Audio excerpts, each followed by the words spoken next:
And the three bearded weirdos are back, although admittedly sweaty bearded weirdos from Manchester. How are we surviving the heat wave, gents? I know we're just discussing Liam trying to do his best impression of a race face by pressing his fan literally into his nose. It's hot as Yeah, fuck. I'm not sure I've survived the heat wave, to be honest. No, I mean, obviously we've just come back from the armory, and I couldn't What really armory? get... Well, yeah, that's just that. We turned up for one, and what we got was different. But yeah, it was. I couldn't even get past like about the fourth game. I was gone. Like just it was too hot. I was frazzled. Literally got frazzled. You were struggling. You were really struggling. I thought you were going to die. To be honest. I mean, part of me thinks I have. This is just my body is here, not my spirit. Yeah, you did struggle. You played more rounds of Perudo than you did of Fab. You know what? Perudo was fucking brilliant. I really wanted to play, but I had to sit there watching Ash think about is even bigger than that. To be fair, it was hard. He'd just played the full Mugenshi and he had to work out exactly what to do with Lord of Wind. He's not played Ninja enough to be able to just have that sort of nuance down. Oh, of course, yeah. He's not like his 1000th game of Katsu, is he? The Fruit Ninja himself. No, he's not. Obviously, just didn't know quite how to resolve the Mugenshi line. The Deadly Mango. The Deadly Mango Striker. Well, he did get to spend the week. Did he come up to York with you? He did, yeah. He did. So I mean, he's had a good couple of weeks. He's had a good couple of tournaments up in York. Yeah, but not as good as yours was, George. This weekend, I'm not sure the Deadly Mango was quite so deadly. But yeah, no, I had a good time. I was lucky enough to make it absolutely the right meta call, and yeah, managed to get a win. So, yeah, that's the second full-on victory at an event for 0 to 60. We'll add it to our shrine. Sorry, didn't see that one coming. Did not see that coming. Didn't you, Liam? Well, no, it's more because we had this discussion yesterday about, obviously, George won with his pet hero, I won with a pet hero, and you just decided to change your deck every 10 minutes. Mr. Yellow Snatch. No comment. Don't be giving away my secret tech. What the fuck are you editing about?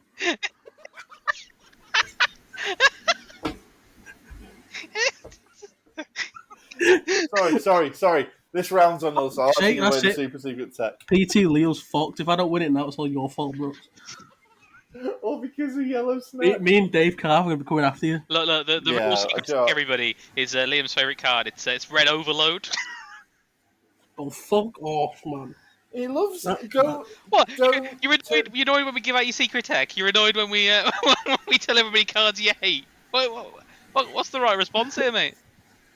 What's wrong with Red Overload? Play it with Channel Heroic for free. I'm not getting baited to this. George, would you like to talk about your amazing day at York? How about we do that? Well, I don't know. I mean, I really want to hear more about your super secret tech ready for Utrecht, but fine. Yeah, okay, sure. We'll cover quickly the RTN anyway. So yeah, we travelled up obviously for the RTN at York, and I must say it was once again it's a fantastic event. Shout out to Ross, who we know this is the podcast after he quite happily called our resident Mr. Big Sauce slightly incorrectly, but Big Juice. No, but, I'm more than happy with Big Juice.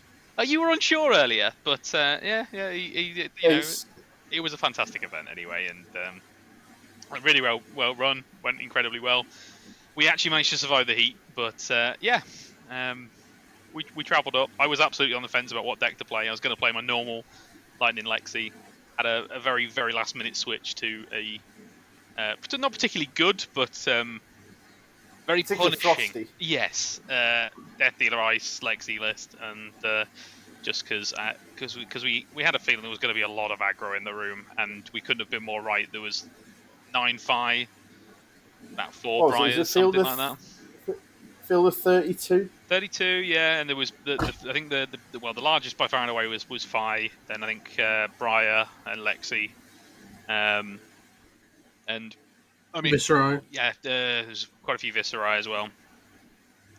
And yeah, there's at least 16, 18 aggro decks in that room, wasn't there? yeah, there was a hell of a lot. So it turned out to be exactly the right meta choice. I must admit, going into the day though, I thought I was gonna have a miserable time, run into the one prism in the room, and then like go 0-4 and drop. But no, it worked out being the right choice. You actually went 8-0, didn't you? I did, yeah. I mean, I should stipulate that with. I think I had the dream run of. I had a reasonably, not a tough one, but not my ideal matchup with Viserai round 1, and then after that I played Fi, Briar, Fi. So so yes. And that's why you make calls like that, right? Yeah, exactly, right. When you've got an idea what the meta's going to look like, it turns out that picking something that absolutely batters the one deck that everyone's going to be on is pretty good meta call. So yeah, I made some guys who wanted to pay nothing and be very aggro absolutely miserable when I gave them about 6 frostbites a turn. I think whenever they see Eisenhower Weathervane. Oh yeah, that's a card that you just see a 5 player's face drop when they realise they're about to take an arrow to the face that's going to give them frostbites, but on top of that they're going to take 4 from an Eisenhower Weathervane. Yeah, it's not a nice place for them to be at, but yeah, it's dominated arrow they can't block. Yeah, exactly. Dominated arrow they can't block, and then more frostbites than they've actually got pitch in their hand. It's a beautiful thing to see. Yeah, the number of their turns that after turn 2 or 3, it was just kind of okay, I'll arsenal and pass, or I'll just tick up my tunic and pass, because it turns out I can't do anything through 8 frostbites. Like yeah, that seems reasonable. So, and then just rinse and repeat until the game was over. So yeah, I apologise to all of my opponents in New York. I hope it wasn't a truly terrible time, but you don't mean that. No, I enjoyed it. I enjoyed it way too much. I got to be perfectly honest. There we go. There's the truth. He enjoyed inflicting pain on all of you, and he knows it. If you want to go and win the icy cold foil hero, you might as well play an icy deck. Exactly, right? And it made a nice change. Somebody didn't win playing some stupid aggro deck. Not looking at anybody in particular, Liam. And it can't be me because I don't fucking win.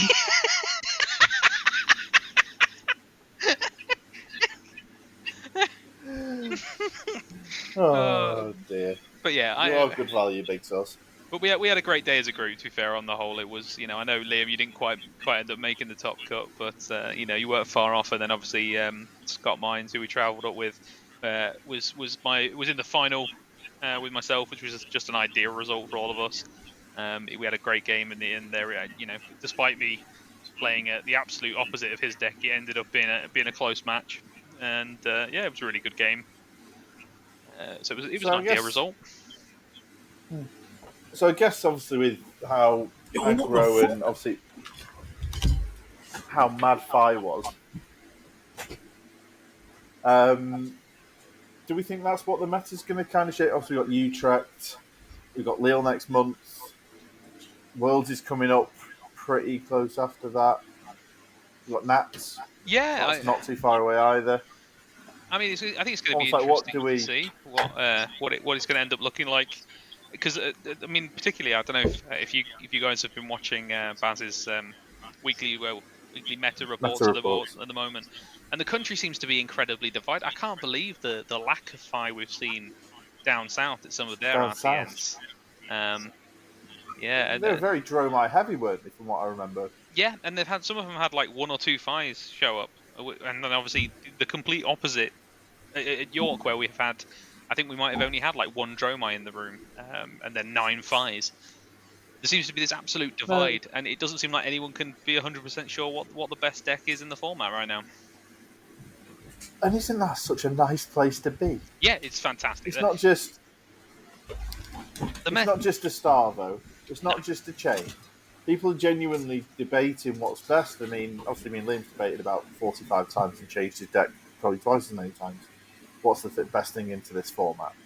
But I quite like the idea that it's not quite set in stone exactly what the best deck is and what the best build is, and people still, I'd say everyone's going to start bringing 5, but I think we discussed earlier, it's a very targetable deck to try and beat, hence Ice Lexi did what it did.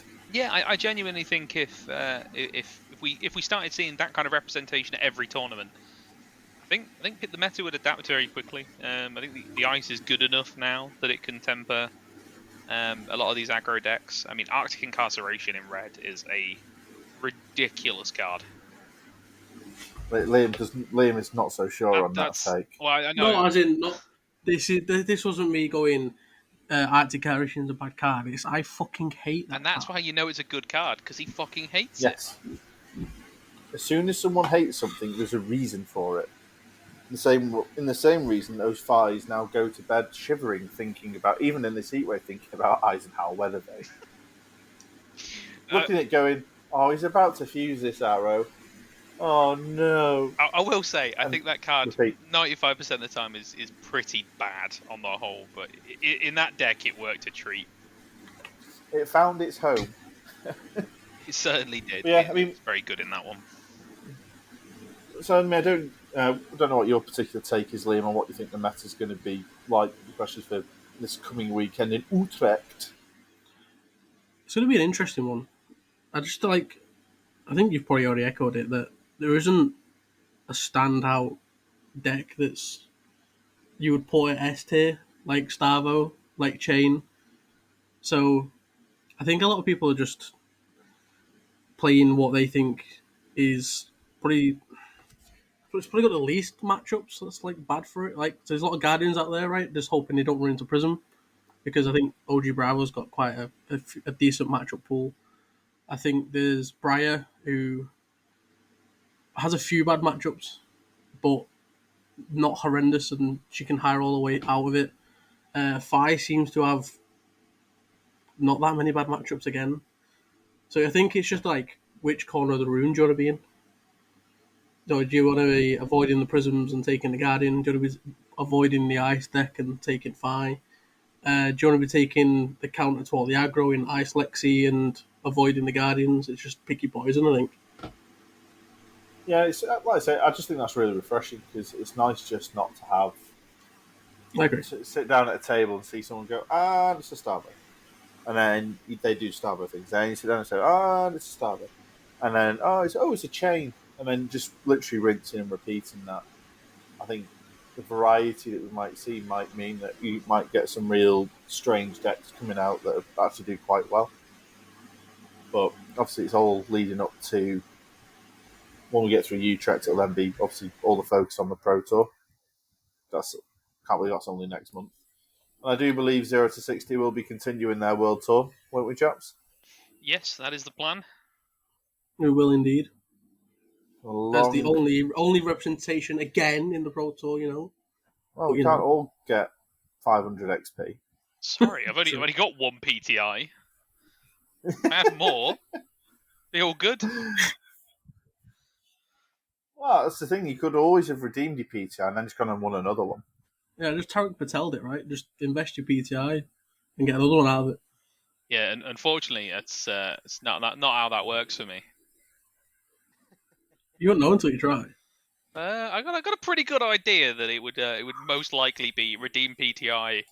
I'd start playing. There'd be 5 Bravos in the room, and I'd somehow queue 5 of them in 5 rounds. Yeah, but there was 2 Bravos. One of them would be Dave Carth as well. Of course, he might not even be there, but it somehow ended up playing me. There was two Bravo and 2 Prism this weekend, and you avoided them all. That is true. Like I say, this weekend it was an exception to the rule. I don't know what happened, what shifted somewhere, but I did somehow have unbelievable luck from Gem. It gave me the perfect run of games. But to be fair, obviously, Fies were doing well enough that they were heading towards the top tables, and then just like dirty scroungers, suddenly when they have to pay for something, they don't like it. Yes, yeah, exactly. It was fortunate for me really that I didn't get anyone else from round 1, because as soon as I won that round, then there was obviously a significant. Because I think pretty much all the Fies won round 1, at least the vast majority did, and then it was a ever shrinking pool of Fies and Briars that were on positive records at that point. So, but like I say, I had the absolute pick of Gem. I couldn't have handpicked my matchups better on the whole. It was just about as good as it gets.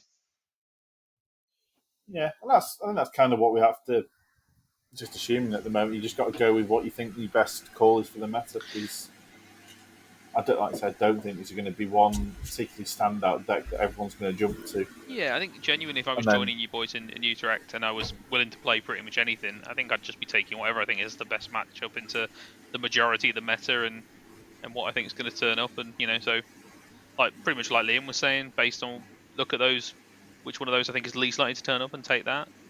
It's such a good meta we're in right now. And obviously, part of Utrecht is also part of the RTNs we've done has been draft as well, which it's nice just to draft something that isn't Tails for the first time in about how many months now? 8. Yes, we finally. How did you boys find the draft? Well, what go do you on, think Liam. It's fine. I would say, like, I prefer 4 hero drafts. I prefer 4 hero drafts. I think, like, Welcome to Wraith is my favourite draft set, and I think it's very good. But I feel like in this set, like, the opposite to TOA, everyone was like, need to get equipment, let's go on equipment first. And then everyone stayed open for not as long as possible, but they stayed open for a bit. And then they're like, okay, that's that seat, this is his seat, I'm in the Briar seat, let's say. And then you draft your cards from there. Where I think in this, you have to pick really early, and hopefully that you send the signals to your left, not to like, I'm on this is my deck. Don't bother, otherwise you're going to get caught off, basically. You can't really stay open unless you just draft pure Draconic. But then I think if you're drafting pure Draconic, you're going to miss out on all the important class cards like Rake the Embers, your 3-0 cost go agains from Fi. So it's definitely an interesting one. I think it's fine, but I've heard a lot of people complain about it, saying it's boring. Isn't that usually people who are sat to the left of Ash? We're not going to that. We'll not go into it because me and George will go on a rant.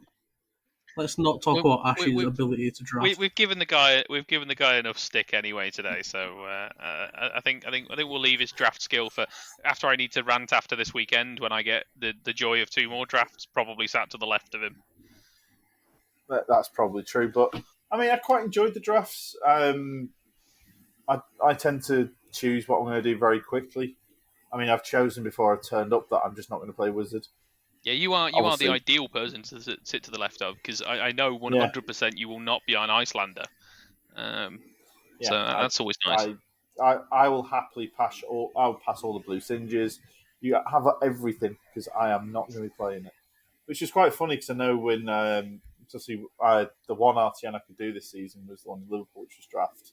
I know Leicester drafted Icelander knowing purely that I wouldn't take it, and really didn't enjoy the experience. But it was I've really enjoyed draft. I think the draft experience with 5 is quite good. Dromite and quite forcible as well if you have to.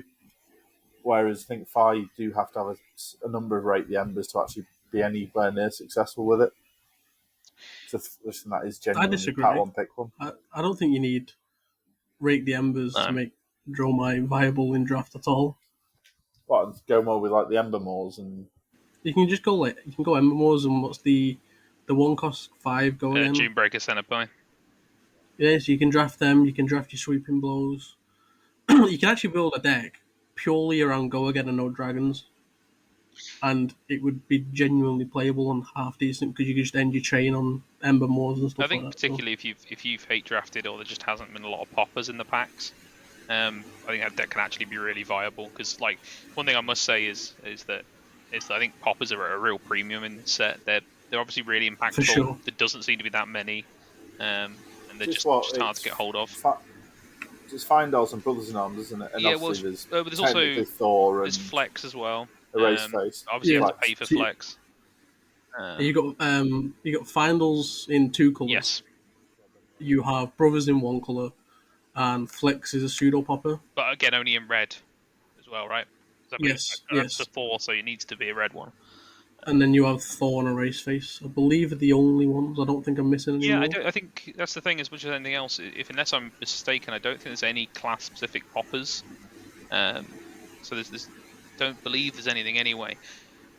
Obviously, it's very hard for illusionists to be able to, given the fact that illusionist tags just can't pop. But Yeah. but yeah, there doesn't seem to be anything within classes at all, which I think makes it that much harder. And then obviously there's nothing for wizard because no attacks on the whole. No, but there's something particularly sad about playing a Vincerakai. Call it for 3 arcane damage if it hits, and then they just play Singe and kill it. Yes. Yeah. Not that that's happened to me. I'm sure it's never happened to you. But no, I mean, for me at least, for drafts, obviously we only had that one small experience. I've got some more this weekend where you guys are gallivanting around Europe playing Fab. But you should have been coming with us. We've told you this. Yeah, we've covered that. Let's. I'm jealous enough already, lads. Don't rub it in. So go win your £1,000 at your European Championship event. But anyway, Hopefully. I think I want to mainly just echo what Liam said. I think one thing that this set seems to have taught more than anything else is that this set pack distribution and knowing what signals you're sending is really important. I think that's one thing I learned from the weekend is that, and it's not even necessarily just sending a signal by what card you've taken out of the pack. I think it's actually quite important to just know have a look at the pack from what your opponent will like for the next person will see. Like what way are you forcing them by what card you take? Are you passing a whole pack of good illusionist cards? In which case, particularly if they're not counting the cards in the pack for what's been taken out, then they're probably you're gonna end up putting on the same class as yourself, which obviously, given the fact they're to your left, you won't know until pack 2. So I think that's shown that, and I think it's shown to be more important than for example in Wraith, which I think you could get away with, possibly just because people stayed open longer. I think there's just a number of generics that there were meant you could stay open longer, and yeah, for certain. There's just not that same. Probably the quality of them as well. Yeah, the generics I don't think are quite as good. I mean, there's some very good ones, but. Yeah, I don't think there's huge numbers. No, I mean if you can pull an Oasis Respite, it's funny that I'm not sure quite where Red Scar sits because that was always pack one pick one in WTR. It does feel sometimes I'm like it's probably better Reds if you're going Fi and. Yeah. I don't think it's even the best. I think I'd take Oasis Respite Red at the moment over a Scar. Particularly if I have no idea which way I'm going to go with a hero. It's tight, but I mean, like, if there's a really bad pack, I think I'd take a Red Scar, but I don't think it's that high on my list at the moment. I think there's just more value in taking class-specific cards, to be honest. I think it's just that kind of set. Yeah, I think if I am in the pack with a Red Rake and a Red Scar for a Scar at the moment, I think I'm snap picking that Red Rake, even if I don't end up on Dromai. I'm probably quite happy just to not see that round in the pool later on. There's quite a few cards.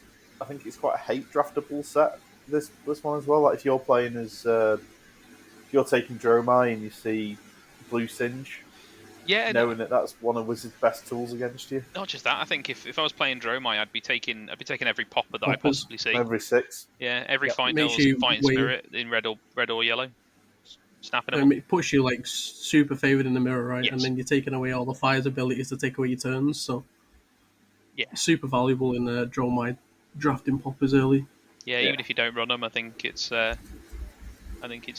just valuable.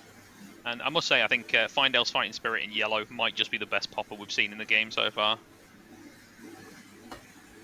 Love it. It's a great card.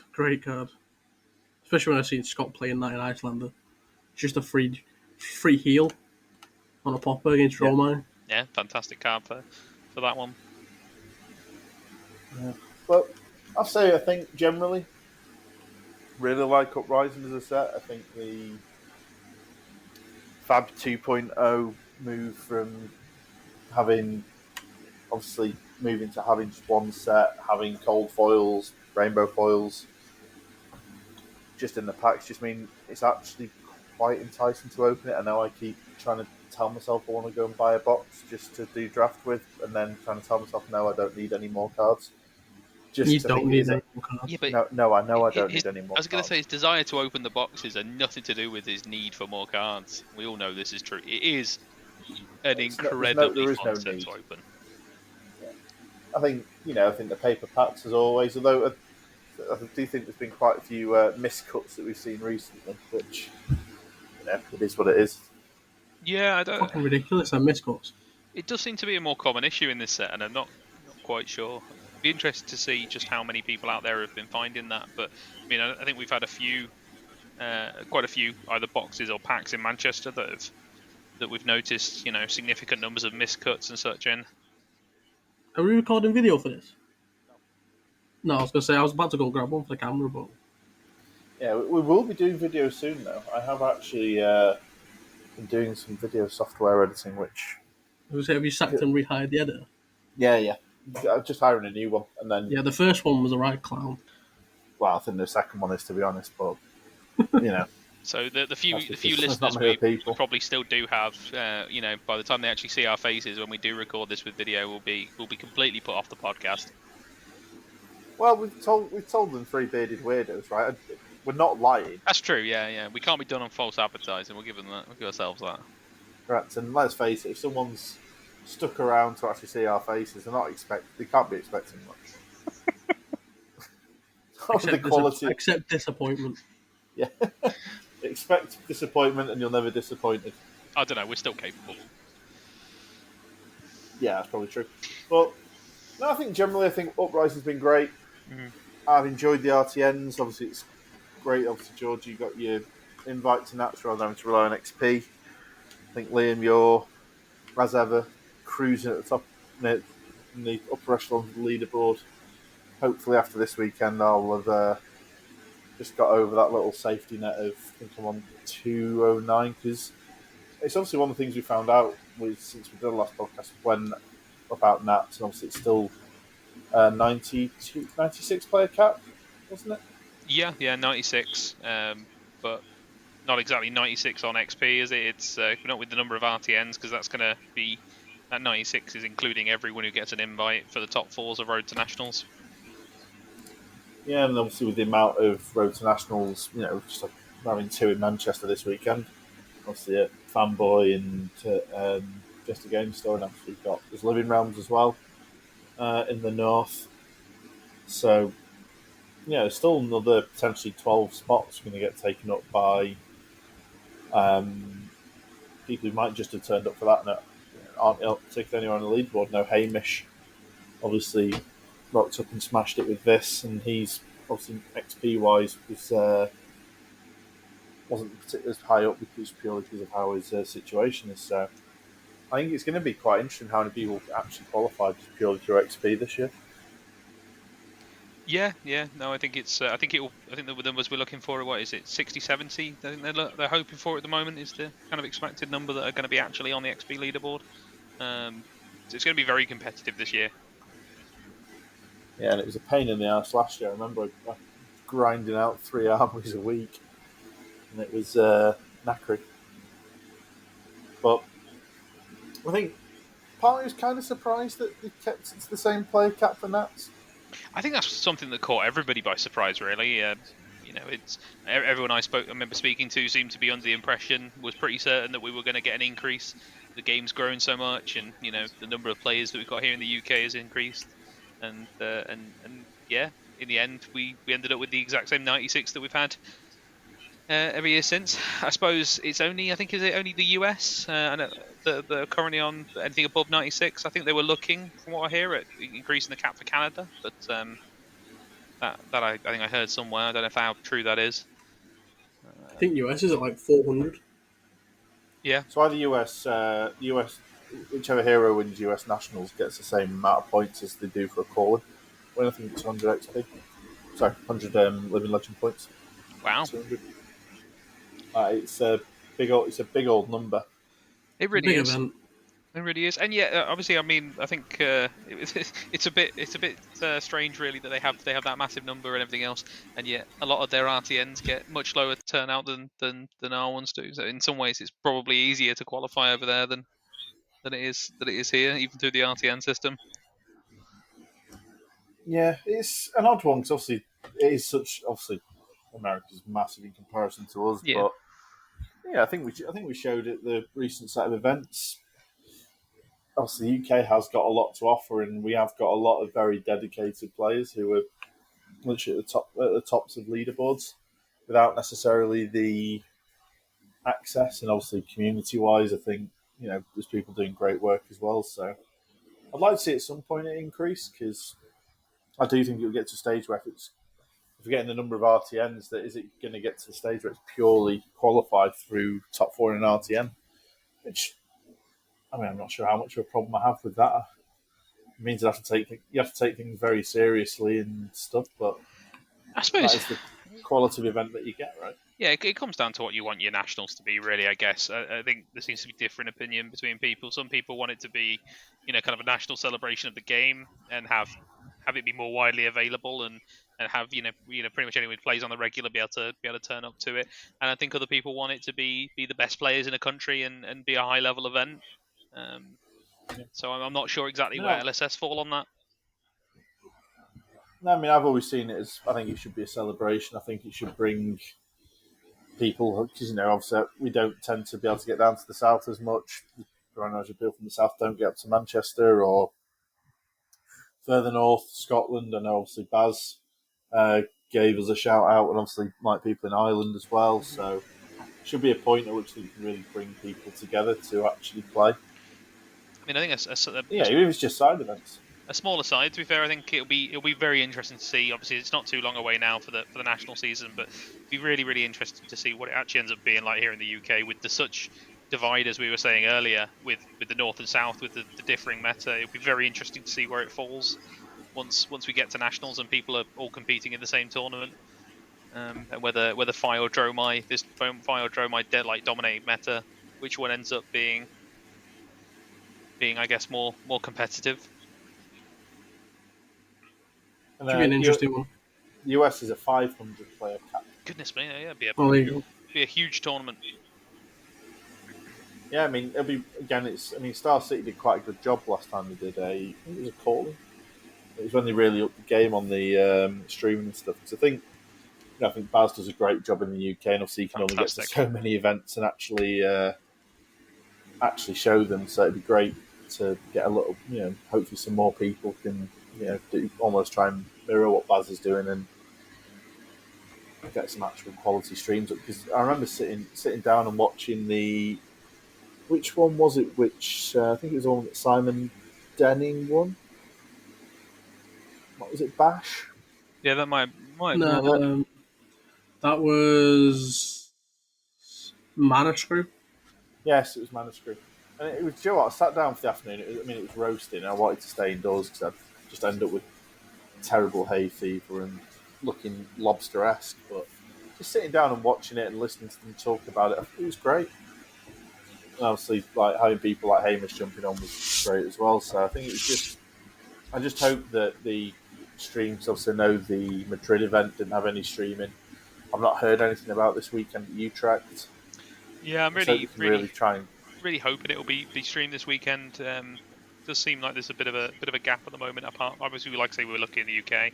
I don't know how many European events actually end up being streamed. Seems like there's a bit of a gap there that that isn't really being filled with events being streamed. But if anyone who hasn't seen it yet hasn't seen Baz the Bard, absolutely go and check it out. Even if you're not in the UK, if you want to see some of the UK meta, some of his YouTube videos with all the games on are fantastic. They're very well done, and they're just a fantastic gameplay.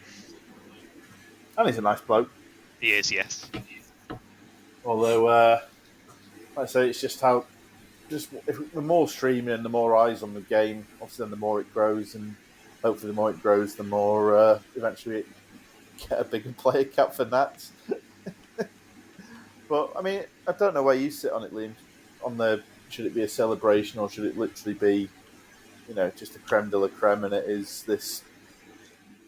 I mean, it could be both, right? Like, why can't loads of people turn up and celebrate the game in the country and have a really high level tournament at the same time?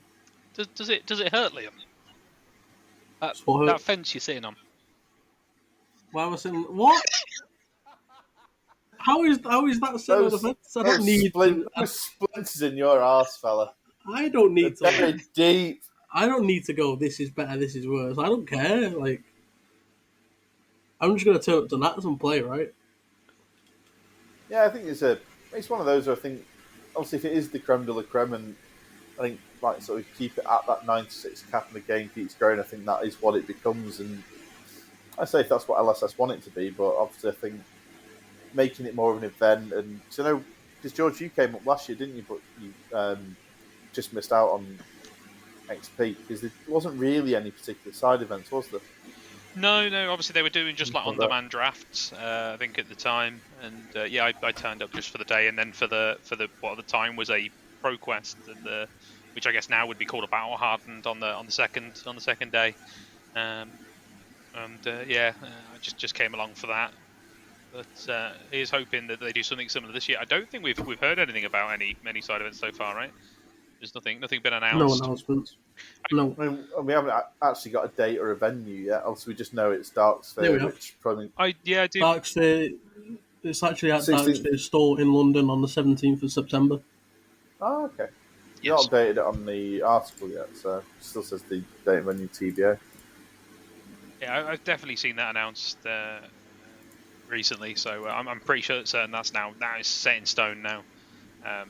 So it would just be good to see them announce some side events and everything else. I think just because, particularly for players who are new and just into the game, I know we've got like some new players locally and everything else. That I would imagine, unless they are able to win, like obviously this weekend with some of our local RTNs, they're probably nowhere near on the XP leaderboard of going. And it's just a fantastic way for them, if they have some side events, to be able to travel down with some of us guys or anything like that and come along and experience the weekend. So yeah, it'd be good if they ran something. Last year was great, but even just something a bit more, something to do on the Saturday, other than just sitting on demand pods that don't fire very often. I mean, it's probably going to be run better than Channel Fireball did the on-demand events in New Jersey, because that's a particularly low bar to jump over. Yeah, he's hoping so.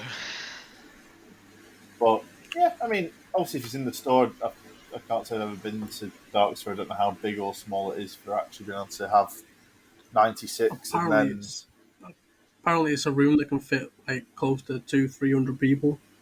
Wow.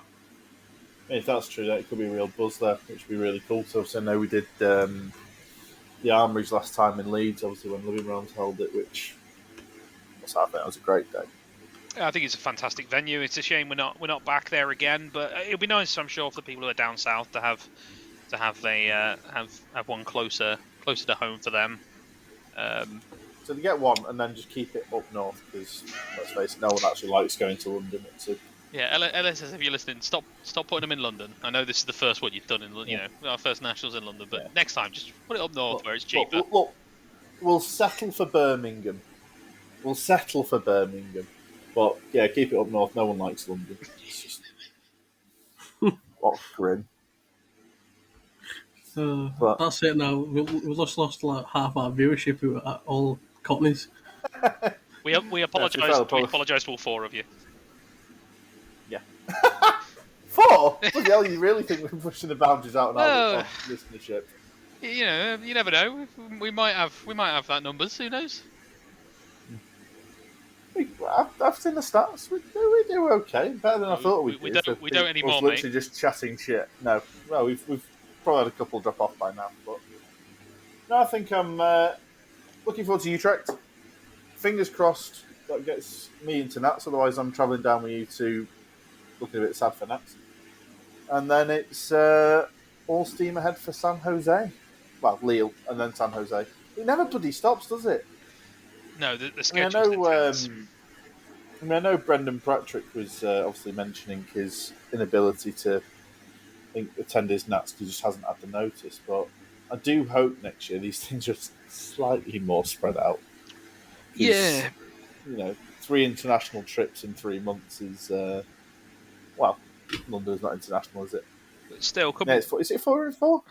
Well, it's like it was 4 countries in 4 months: America, Holland, France, Spain. Even if we look at, you've got to think as well. We've got nationals coming up in this country, obviously, but then we've also meant to have a UK calling before the end of the year. So it is going to be non-stop, and I don't see it calming down anytime soon this year. Here's hoping next year. I never thought I'd complain about too many events, and I'm not really. It'll be fantastic, but hopefully a bit more spread out. It's great while you're on the bandwagon, but I think for anyone who then just wants a break. I know last year after I qualified, and that's we discussed it last time with Dave. Like, I just needed a break because it was just a proper grind. But then getting back onto it is really hard. So I hope next year they just give us a bit more of a schedule of just what, even if it's just like here's the seasons. It's going to be skirmish season 47 probably by the time we get to next year. So now we've got skirmish season 7s this year. Is it 6, 7? Which one have we just done? 5. Is it only 5? Yes. I thought we were on another one, but I know we've got that coming up as well. Because obviously we've seen the mats for that. So I think just having a schedule up, just so people know it's going to be skirmish, it's going to be nats, it's going to be road to nationals, whatever the actual ordering is. And that's pretty good for people to be able to at least plan a little bit. I don't know how viable that is at a global scale. But, I think, again, it's not really a complaint.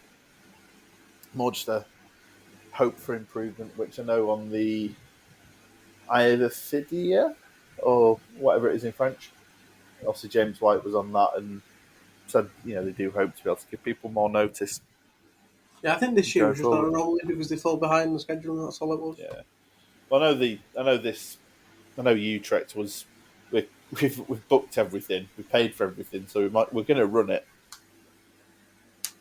Which it's one of those things where hopefully it's a clean slate for next year.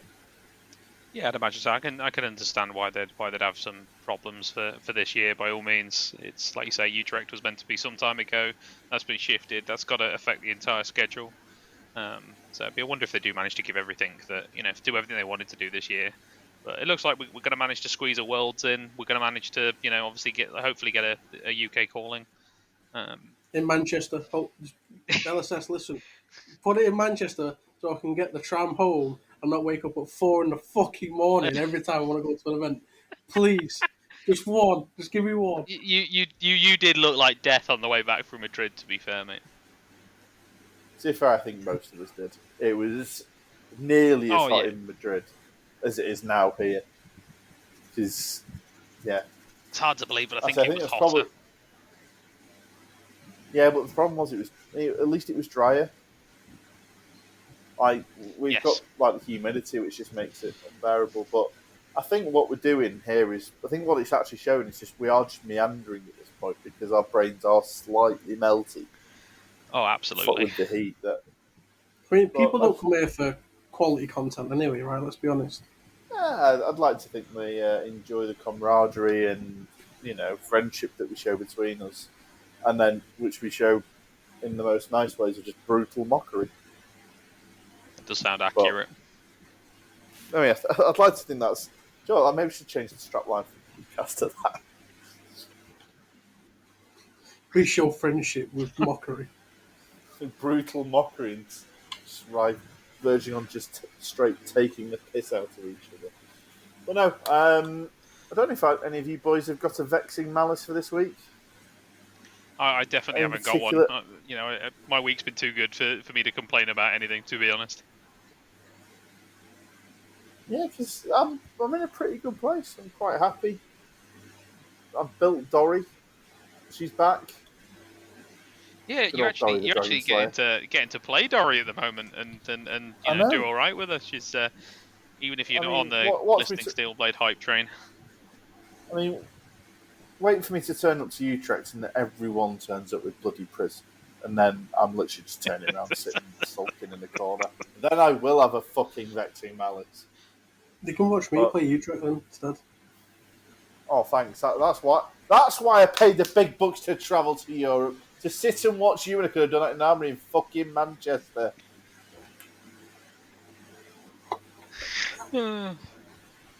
Yeah, to be fair, I get the Thor playmat, which I'm really looking forward to because it looks really pretty. You boys all ready though for Utrecht? Liam's almost undoubtedly undecided. Yeah, I mean they'll change. He's got at least 5 deck changes in tomorrow before he actually has to pack it. Look, he's giving it this, and they're giving it the big one. But we know full well it's fucking true. Oh well, I mean, And the best bit is he knows it. Brooks, what don't you? How many has he changed since he came around yours for testing the other night? I'm pretty sure yesterday. Yeah. Oh yeah. Sorry. Yes. Since yesterday, has he changed the decks that he brought with him? Twice. And then, how many times has he changed the deck list of the decks that he's planning on running? Oh, I mean, I'm sure we only know about a few of those. There might be more. Oh, I reckon he stopped telling us now. He just knows he's going to get this. And thanks for listening to the podcast. We'll catch you next time.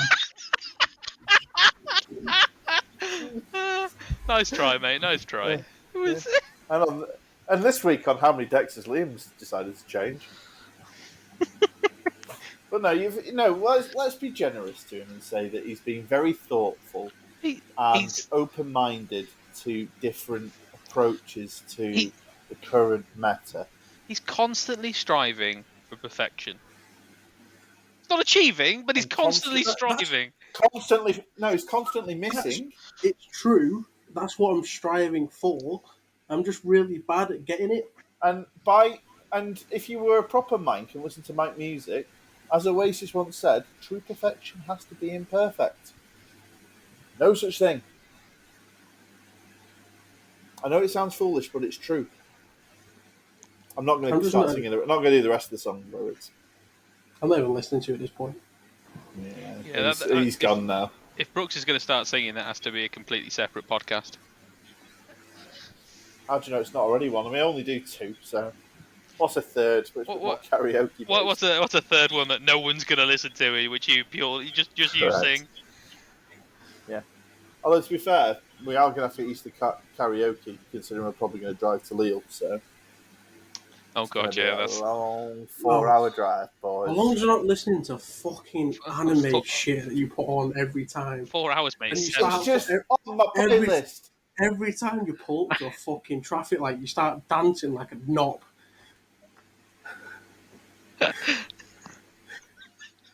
Look, tell me I'm wrong. I'm sorry that my happiness offends you. It doesn't. The music does. Well, all our listenership in Japan's just fucked off. I'm sure we're doing real big over there. I am. It's quite a short population, isn't it? I think we need to wrap this up. Yeah, I think we're done, boys. I think we are now waffling. Are officially rambling. So, I think we will. I think the next podcast will probably give a bit of an overview of Utrecht and probably a little bit of maybe what we're doing prep for Lille and George's RTN season. Yeah, well, I mean, and George's RTN season because it's not over for him yet. The Demon Range is still arrows in his quiver. Yeah, I don't know about arrows. If I'm drafting Uprising, I'll be doing wrong if I've got arrows. But no, just keep doing it anyway. Who cares about my RTN season? With any luck, when I'll be interviewing you guys when you get back from Lille with your wins. What? If you've got 2 more qualified Icelanders, you've had a good weekend. That is very true. But yes, before we rumble on. Yes, indeed. No, thank you very much, gentlemen. As always, it's always a pleasure and only occasionally a chore. Yeah, thank you very much for surviving us waffling on the heat that is the current heat wave in the UK. And we shall catch you on the next one. Adios, folks.